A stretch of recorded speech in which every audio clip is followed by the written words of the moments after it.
Hello students, आप सभी का वेलकम है एक बार फिर से आपके अपने YouTube channel dream classes 9th पे। तो चलिए, बहुत ही दिनों के बाद आज वीडियो आ रहा है आप लोग के सामने, जो कि आप लोग के बोर्ड एग्जाम के लिए काफ़ी इंपॉर्टेंट है जी। क्योंकि आपका बोर्ड एग्जाम आप लोग को पता ही होगा काफ़ी नज़दीक आ गया है। तो हम लोग कुछ वीवीआई क्वेश्चन को पढ़ेंगे अब से इधर से, ठीक है, ताकि आपका बोर्ड एग्जाम एकदम ही क्लियर हो जाए।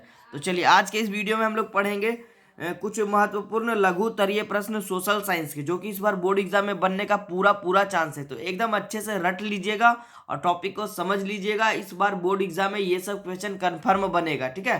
तो चलिए, एकदम बच्चे सारे अंत तक बने रहिएगा और लास्ट में कमेंट बॉक्स में जवाब जरूर दीजिएगा कि आपको ये वीडियो कैसा लगा।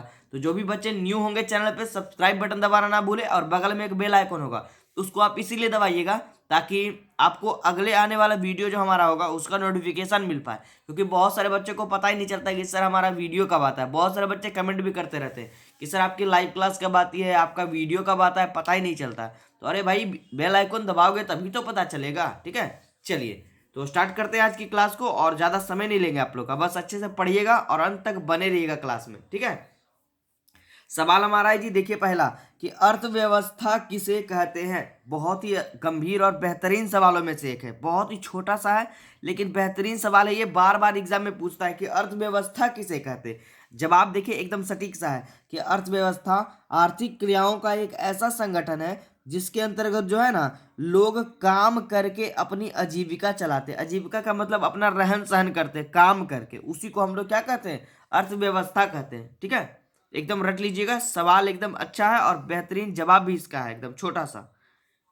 आगे बढ़ते हैं दूसरे सवाल की ओर। दूसरा सवाल भी आपको स्क्रीन पे दिख रहा होगा सभी बच्चे को, कि मिश्रित अर्थव्यवस्था क्या है। अभी तो हम लोगों ने पढ़ा अर्थव्यवस्था क्या है। अर्थव्यवस्था में हम लोगों ने पढ़ा कि ऐसी आर्थिक क्रियाओं का एक संगठन है ये, जिसके अंतर्गत जो है ना, लोग काम करके अपनी आजीविका चलाते हैं। अब हमारा मिश्रित अर्थव्यवस्था क्या है, ठीक है। इसमें जानेंगे कि मिश्रित अर्थव्यवस्था वह अर्थव्यवस्था है जहां उत्पादन के साधनों का अधिकार जो है सरकार और निजी व्यक्तियों दोनों के पास होता है। क्लियर है, एकदम सटीक सा जवाब है जी, कि मिश्रित अर्थव्यवस्था वह अर्थव्यवस्था है जहां उत्पादन के साधनों का अधिकार जो होता है ना, वो सरकार और निजी व्यक्तियों दोनों के पास होता है। आगे बढ़ते हैं सवाल नंबर 3 पे। ये देखिए, तीसरा सवाल देखिए, बहुत ही अच्छा ये भी सवाल है। सवाल हमारा है, सतत विकास क्या है, इसके बारे में आप हमें समझाइए, ठीक है। सवाल क्या है जी, सतत विकास क्या है। बहुत ही छोटा सा और बेहतरीन सवाल है। जवाब जानते हैं। तो विकास की वह प्रक्रिया जिसमें वर्तमान की आवश्यकताएं बिना भावी पीढ़ी की क्षमता योग्यता से समझौता किए, ठीक है। बिना भावी पीढ़ी मतलब आने वाली पीढ़ी की क्षमता और उसकी योग्यता से समझौता किए पूरी की जाती है, क्या कहलाती है, सतत विकास कहलाता है। एकदम क्लियर है आप लोग का, एकदम छोटा सा और बेहतरीन जवाब है इसका, सतत विकास क्या है। आगे बढ़ते सवाल नंबर 4 पे। सवाल नंबर 4 हमारा कह रहा है, मानव विकास रिपोर्ट क्या है। यानी इंग्लिश में हम लोग कह सकते हैं इसको, देखिए समझिएगा, इंग्लिश में भी सवाल पूछता है जी। ह्यूमन डेवलपमेंट रिपोर्ट, यानी ह्यूमन से मानव विकास रिपोर्ट क्या है। एकदम बहुत ही अच्छा सवाल है, हाईलाइटेड है, इस बार बोर्ड एग्जाम के लिए इंपॉर्टेंट है, टिक कर लीजिएगा। जवाब क्या होगा देखिए, मानव विकास रिपोर्ट विभिन्न देशों की तुलना, लोगों के शैक्षिक स्तर, उनकी स्वास्थ्य स्थिति और प्रति व्यक्ति आय के आधार पर करती है। हो गया, एकदम सवाल इजी था और जवाब भी इसका इजी था कि मानव विकास रिपोर्ट जो है वो विभिन्न देशों की तुलना जो है ना, वो लोगों के शैक्षिक स्तर मतलब वो कितना पढ़ा लिखा है उस पर, उनकी स्वास्थ्य स्थिति वो कितना स्वस्थ है उस पर, और उसकी प्रति व्यक्ति आय, वो व्यक्ति कितना कमा रहा है प्रतिदिन। प्रति व्यक्ति आय का मतलब हो गया कि प्रतिदिन वो कितना कमा रहा है या प्रति माह कितना कमा रहा है, उसके आधार पर करती है। उसे ही हम लोग क्या कहते हैं, मानव विकास रिपोर्ट कहते हैं, ठीक है। चलिए बढ़ते हैं आगे सवाल नंबर 5 पे। सवाल नंबर 5 भी काफी अच्छा सवाल है, छोटा सा लेकिन बहुत ही अच्छा है, बोर्ड एग्जाम में ये भी बनता है। आर्थिक नियोजन क्या है, स्पष्ट करिए, ठीक है। सवाल क्या है जी, आर्थिक नियोजन क्या है। जवाब जानिए इसका।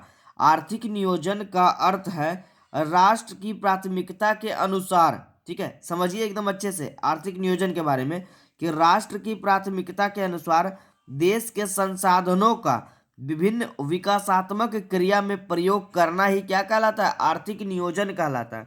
फिर से समझिए, सवाल को अच्छे से समझ कर जाइएगा कि आर्थिक नियोजन जो है ना, इसका अर्थ जो होता है राष्ट्र की प्राथमिकता के अनुसार देश के संसाधनों का विभिन्न विकासात्मक क्रिया में प्रयोग करना है। क्लियर है?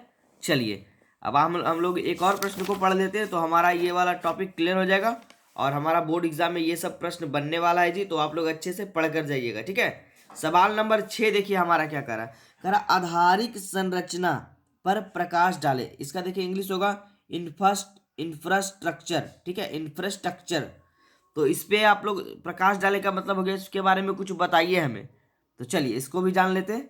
इसका जवाब होगा कि जो तत्व देश के आर्थिक विकास का आधार है। ठीक है, एकदम सवाल एकदम अच्छा है और जवाब भी इसका सटीक है कि जो तत्व देश के आर्थिक विकास का आधार है उन्हें देश का आधारिक संरचना कहा जाता है। जैसे में हम लोग कह सकते हैं बिजली, परिवहन, संचार, बैंकिंग, स्कूल, कॉलेज, अस्पताल इत्यादि। ठीक है, एकदम समझिएगा, ये सब पूछता है वस्तुनिष्ठ में भी कि संचार जो है वो किस प्रकार की संरचना के अंतर्गत आएगा, तो आधारिक के अंतर्गत। बैंकिंग किस संरचना के अंतर्गत आएगा, तो आधारिक के अंतर्गत। मतलब इसमें जितना भी एग्जाम्पल है सारा इंपॉर्टेंट है। ठीक है, तो आप लोग इसको VVI लगा लीजिए और अच्छे से इस बार बोर्ड एग्जाम में इसकी तैयारी कर कर चले जाइएगा। ठीक है, चलिए तो रहने देते, ये छोटा सा वीडियो था, ये 6 प्रश्नों का।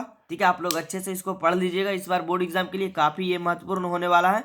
और अगले वीडियो का इंतजार करिए। बहुत सारे बच्चों का कमेंट आ रहा था कि सर संस्कृत का वीडियो लाइए, तो अगले वीडियो में हम लोग संस्कृत के भी कुछ प्रश्नों को पढ़ लेंगे, क्योंकि संस्कृत में इस बार अनुवाद वगैरह जो है वो बहुत सारे बच्चों को उसमें तकलीफ होती है, बनाने में थोड़ा सा पेचीदा लगता है, तो एकदम सुपर सॉल्यूशन के साथ उसको पढ़ेंगे।